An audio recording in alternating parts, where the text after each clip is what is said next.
So, Mandy wanted to know all about the conversation, of course.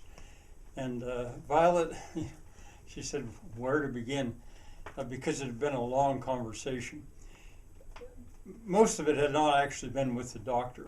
Dr. Dulac, immediately, as soon as he figured out what had happened, although nobody seemed to know why Lance had been in that condition, but when he heard what Violet knew, he said that he would come down immediately and get his son, Lance.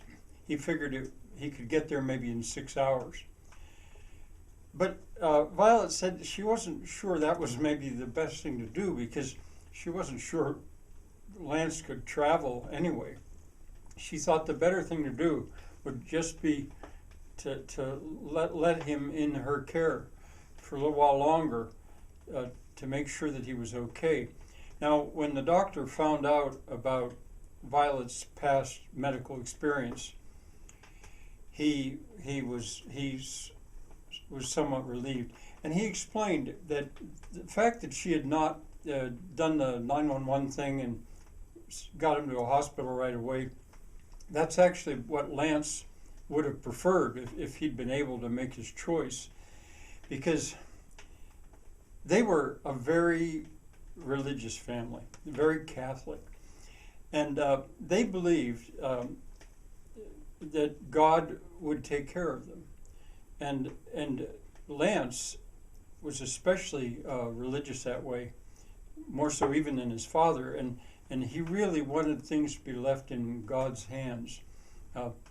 It was made even more strong by the fact that Lance was currently had a girlfriend named Morgan.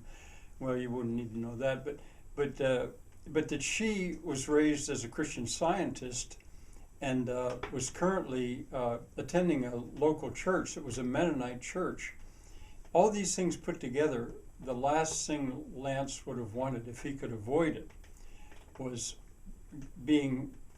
waking up and finding himself in a hospital.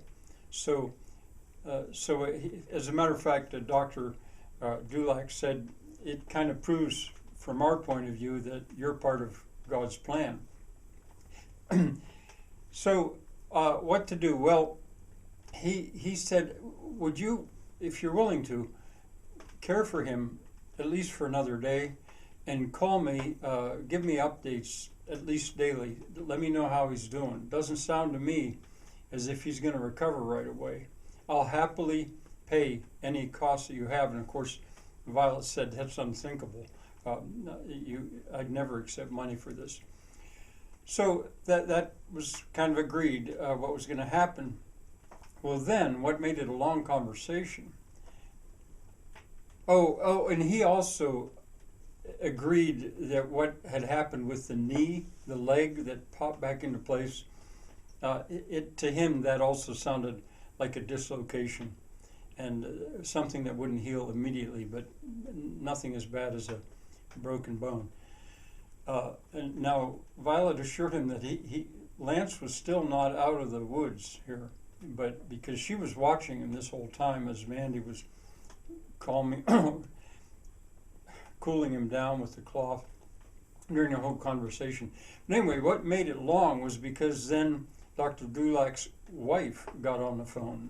Dina is her name, and she's a talker, and she was some excited because she was so worried about her boy. I mean, he was a man, and she's the one that explained that Lance had gone on had this idea, this agreement with his buddy in high school that when they graduated from college that summer, they would ride their bikes across the whole United States, the whole way, a transcontinental bike ride. And they had resolved they were going to do that. That's what they were doing. Dina had hoped that Wedge would talk him out of it because Lance was pretty close to Wedge. But Wedge didn't really try that hard because, in fact, Wedge had done something a little like that when he had been young as well. So he couldn't have been talked out of it. But they had been so worried about him. And now now they, in a way, their worries were confirmed, but, well, on and on she went. She told that, what I told you, she told that a whole second time over. Like I say, she was a real talker. And on she went about how thankful that they were. So that part, it was pleasant enough. But anyway, that's what made the conversation so long. In any case, it looked to Violet as if she and Elaine were going to have a guest for at least a few days, because it was going to take a while, if it was even possible, for Lance to get back on his quest.